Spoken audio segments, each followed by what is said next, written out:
kommer då tre personer som tar över. Jag är med sig själva in på rum. Hello दोस्तों, मैं Ayodhya sir स्वागत करते हैं अपने यूट्यूब चैनल केसरी एजुकेशन पर। दोस्तों, हमने पिछली वीडियो में टेंस की पहचान व उसके प्रकार के बारे में जाना। आइए इस वीडियो में हम आप सभी को प्रेजेंट इंडेफिनिट टेंस के बारे में जानेंगे। यदि आप चैनल पर न्यू हैं तो हमारे ऊपर दिए गए आई बटन पर क्लिक करके आप उस वीडियो को देख सकते हैं। चलिए स्टार्ट करते हैं प्रेजेंट इंडेफिनिट टेंस। दोस्तों, प्रेजेंट इंडेफिनिट टेंस की पहचान क्या होती है?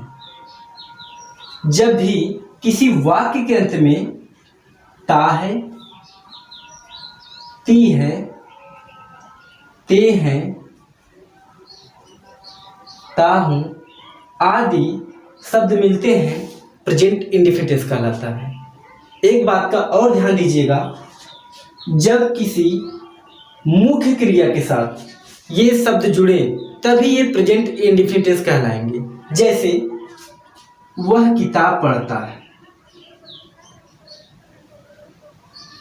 वह किताब पढ़ता है। मैं पानी पीता हूं।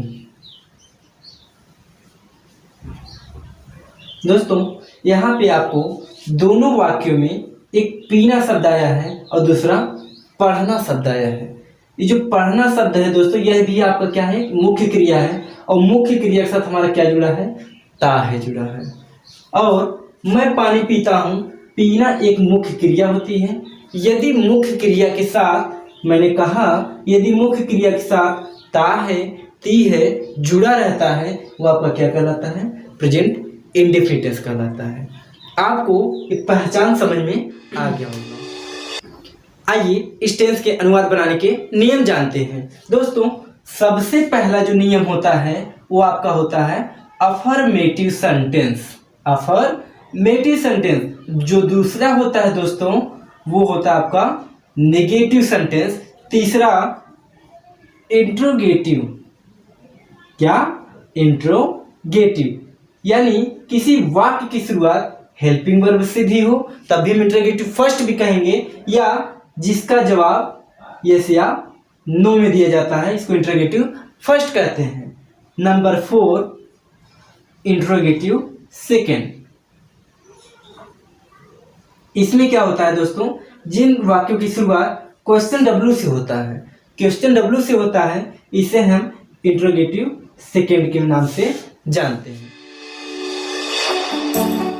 आइए अब हम सभी अफर्मेटिव सेंटेंस के बारे में जानेंगे। अफर्मेटिव सेंटेंस को जानने से पहले आप क्या लेंगे दोस्तों? सब्जेक्ट। सब्जेक्ट यानी कर्ता। इसके बाद आप क्या लेंगे? वर्ब की फर्स्ट फॉर्म। वर्ब की फर्स्ट फॉर्म। इसी में आप क्या जोड़ेंगे दोस्तों? एस या ईएस जोड़ेंगे। इसके बाद आप क्या लेंगे? ऑब्जेक्ट। आपको यहाँ पे रूल जो है बहुत ही इंपॉर्टेंट है ये अफर्मेटिव सेंटेंस के लिए। यदि आप इसको समझ लेंगे तो आपको कोई भी ट्रांसलेट बनाने में समस्याएं नहीं होंगी।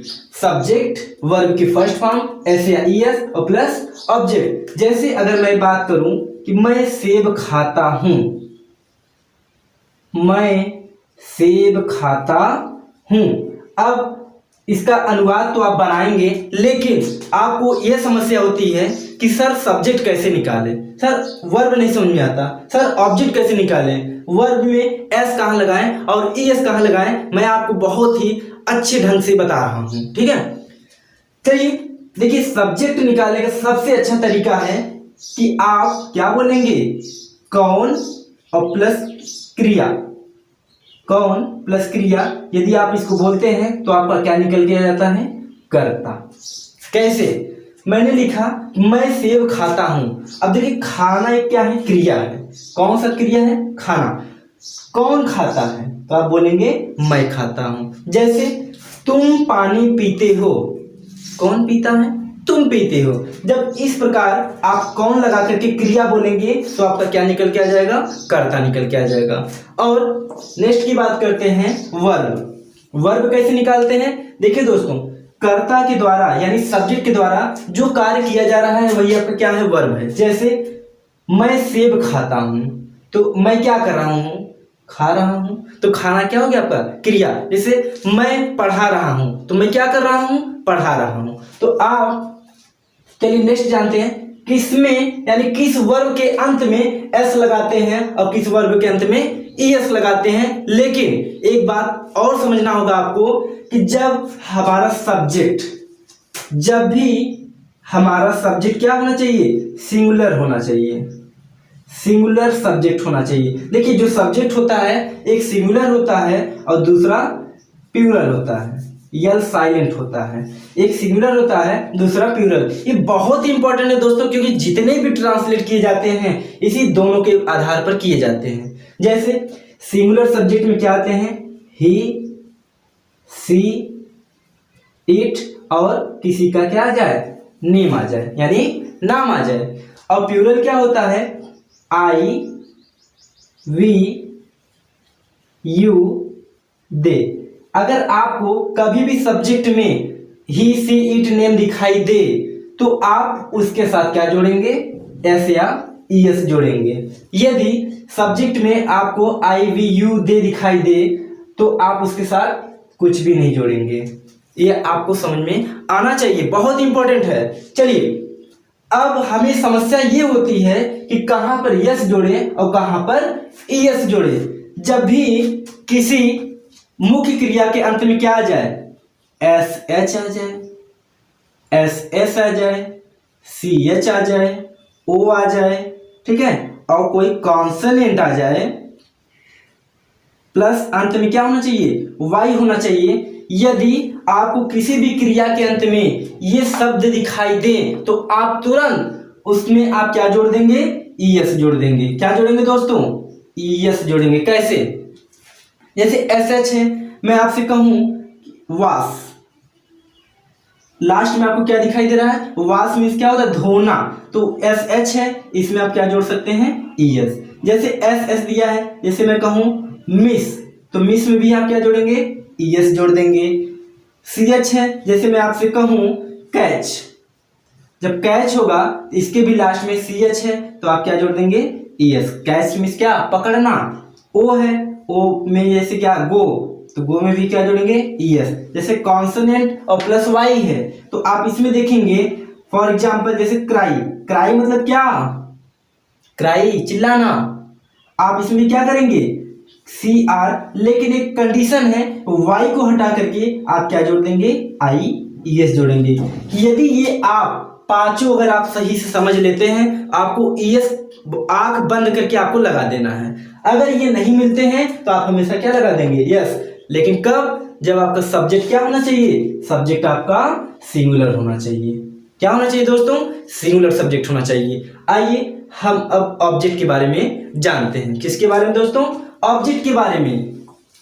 देखिए ऑब्जेक्ट निकालने का सबसे अच्छा तरीका मैं बता देता हूं कि जैसे ये आप हो, कौन है, ये आप है, और ये आपका क्या है, सेब है। माफ कीजिएगा, तो अच्छे से तो नहीं बना पाता क्योंकि मेरी ड्राइंग अच्छी नहीं है। लेकिन यदि किसी सब्जेक्ट के द्वारा यानी आपके द्वारा किया गया कार्य किसी वस्तु या व्यक्ति पर पड़े, कर्ता के द्वारा किया गया कार्य इस पर प्रभाव पड़े, यानी किस पर, वस्तु या व्यक्ति पर पड़े, वही आपका हमारा क्या होता है, वही हमारा ऑब्जेक्ट होता है। जैसे अगर मैं सेब खाता हूं तो क्या सेब धीरे धीरे खत्म होगा कि नहीं होगा, जी हाँ बिल्कुल खत्म होगा। अगर खत्म होगा यानी हमारा किसी वस्तु पर प्रभाव पड़ रहा है, नहीं पड़ रहा है, जब प्रभाव पड़ेगा तो वही हमारा क्या है, ऑब्जेक्ट है। फिर से देखिए, जैसे मैं पानी पीता हूं, मैं पानी पीता हूं।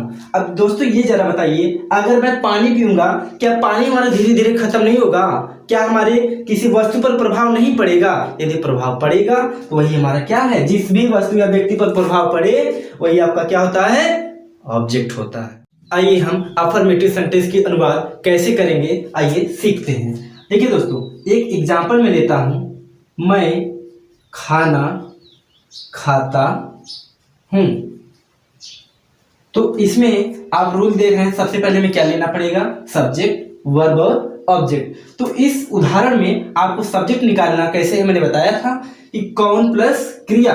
तो कौन खाता है, मैं खाता हूं, तो मैं क्या हो गया, मैं आपका सब्जेक्ट हो गया। क्लियर?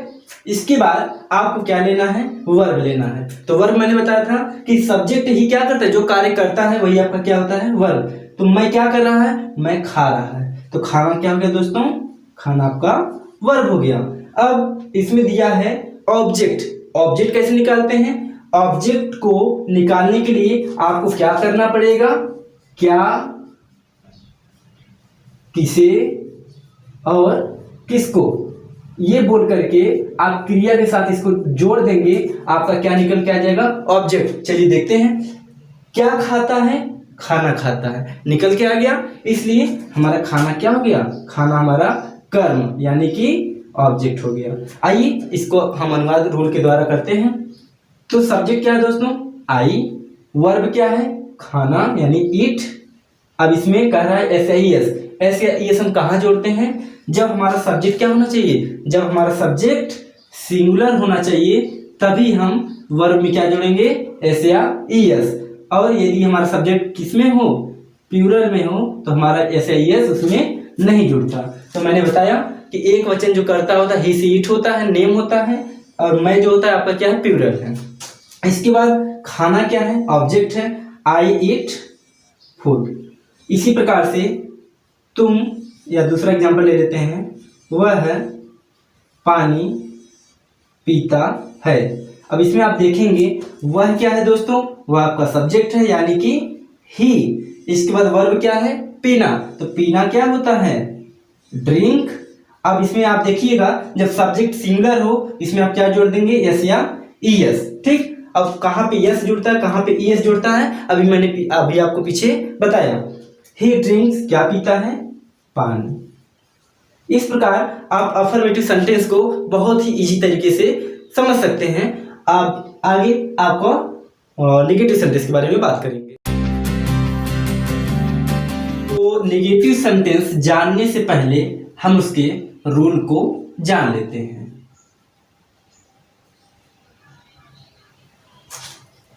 दोस्तों सबसे पहले आपको सब्जेक्ट लेना होगा, फिर उसके बाद डू या डज और प्लस नॉट लेना पड़ेगा।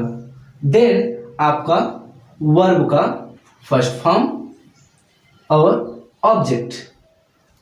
ये हमारे नेगेटिव सेंटेंस के रूल हो गए। इसी रूल के आधार पर आपका नेगेटिव सेंटेंस बनाया जाएगा। देखिए मैं एक एग्जाम्पल के द्वारा मैं आपको समझाता हूं। मैं खाना नहीं खाता हूं। ठीक, मैं खाना नहीं खाता हूं। आपको सबसे पहले क्या लेना पड़ेगा, सब्जेक्ट। तो सब्जेक्ट हमारा इसमें क्या है दोस्तों, आई। फिर क्या लेना है, डू या डज। तो अब हमें ये समझना होगा कि डू का प्रयोग कहाँ होगा और डज का प्रयोग कहाँ होगा। ठीक है, देखिए डू का प्रयोग जो होता है वो प्लूरल सब्जेक्ट के लिए होता है। किसके लिए होता है दोस्तों, प्लूरल सब्जेक्ट के लिए। प्लूरल सब्जेक्ट जैसे आपका हो गया आई, वी, यू और दे हो गया। ठीक, इसके बाद जो डज का प्रयोग किया जाता है यह सिंगुलर सब्जेक्ट के लिए किया जाता है। सिंगुलर सब्जेक्ट जैसे ही, सी, इट और किसी का नाम आ जाए। तो जब ये आपके सिंगुलर सब्जेक्ट आएंगे तो आप क्या लगाएंगे, डज। अगर प्लूरल आएंगे तो आप क्या लगाएंगे, डू लगाएंगे। ठीक, अब यहाँ पे दिया गया है आई, जबकि आई हमारा कौन सा सब्जेक्ट है, प्लूरल है। तो प्लूरल के साथ हमें क्या लगाना है, डू, फिर नॉट। देन आपका कहा जा रहा है वर्ब की फर्स्ट फॉर्म। हमने बताया था कि वर्ब आपका हमेशा वाक्य के अंत में पाया जाता है, और वाक्य के अंत में क्या है हमारा, खाता है। और खाने के लिए क्या होती है दोस्तों, ईट होता है। ठीक, इसके बाद आपका क्या है, ऑब्जेक्ट। ऑब्जेक्ट क्या होता है, खाना। यदि आपको ऑब्जेक्ट समझने में समस्या है तो मैं आपका एक ट्रिक बता देता हूं कि यदि ऑब्जेक्ट निकालना हो तो आप क्या, किसे और किसको, क्या, किसे, किसको और प्लस क्या लगा देंगे, क्रिया। जब आप भी बोलेंगे दोनों को जोड़ करके तो आपका क्या निकल के आ जाएगा, दोनों मिला करके आपका निकल के आ जाएगा कर्म। कर्म यानी ऑब्जेक्ट। ठीक है। जैसे आप इस सेंटेंस में देखेंगे कि मैं खाना नहीं खाता हूं, तो इसमें ऑब्जेक्ट कैसे निकालेंगे? चलिए बोलिए, क्या खाता है, सॉरी क्या खाता हूं, तो आप कहेंगे खाना खाता हूं। जैसे मैं पानी पीता हूं, क्या पीते हो? पानी पीता हूं। तुम क्रिकेट खेलते हो, क्या खेलते हो? क्रिकेट खेलते हो। तो आप क्या लगा करके जब भी आप वर्ब बोलेंगे तो आपको हमेशा क्या मिलेगा? ऑब्जेक्ट मिलेगा। और यदि कौन लगाएंगे और कौन लगा के क्रिया बोलेंगे तो आपको क्या मिलेगा? सब्जेक्ट मिलेगा। ठीक, चलिए अब हम दूसरे सेंटेंस को टेक करते हैं।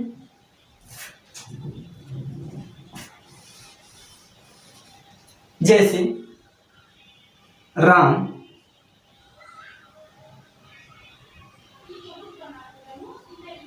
पानी पीता है, राम पानी पीता है, सॉरी नेगेटिव सेंटेंस है इसलिए हम कहेंगे राम पानी नहीं पीता है। अब आप सबसे पहले क्या लेंगे? सब्जेक्ट लेंगे। सब्जेक्ट हमारा क्या है दोस्तों? सब्जेक्ट हमारा राम है। इसके बाद डू या डज, हमने बताया था कि यदि कोई नाम आ जाए यानी सब्जेक्ट सिंगुलर हो तो आप उसके साथ क्या लगाएंगे? डज लगाएंगे। ठीक, तो राम डज नॉट, इसके बाद क्या लेना है? वर्ब। वर्ब हमारा क्या है? पीना। तो पीना क्या होता है इंग्लिश? ड्रिंक। फिर ऑब्जेक्ट क्या है हमारा? पानी।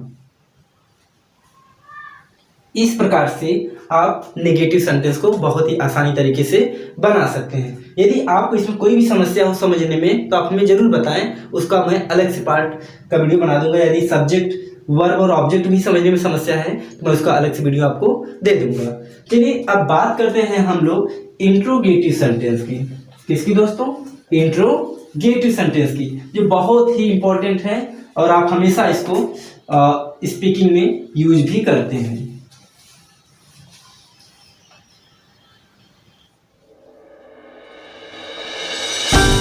सेंटेंस जो होता है वो हमारे कितने प्रकार के होते हैं दोस्तों? इंट्रोगेटिव सेंटेंस दो प्रकार के होते हैं। कौन कौन से? एक आपका होता है फर्स्ट, दूसरा होता है आपका सेकंड। ये फर्स्ट क्या है और ये सेकंड क्या है, आइए जानते हैं।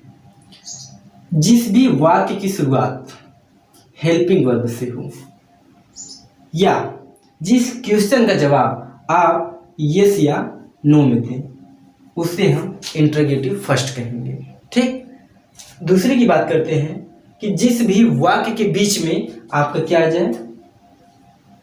क्वेश्चन वर्ड आ जाए, यानी कि प्रश्नवाचक शब्द आ जाए। जैसे क्या? कब, क्यों, कैसे, कहाँ और भी शब्द हैं। अगर इस तरीके के शब्द अगर आपके वाक्य के बीच में आ जाए आप उसे इंट्रोगेटिव सेकंड कहेंगे। दोनों के रूल अलग अलग हैं, बस आपको समझना है बहुत बारीकी से। क्या करना है? इसके रूल है, सबसे पहले आप हेल्पिंग वर्ब लेंगे। हेल्पिंग वर्ब जैसे क्या?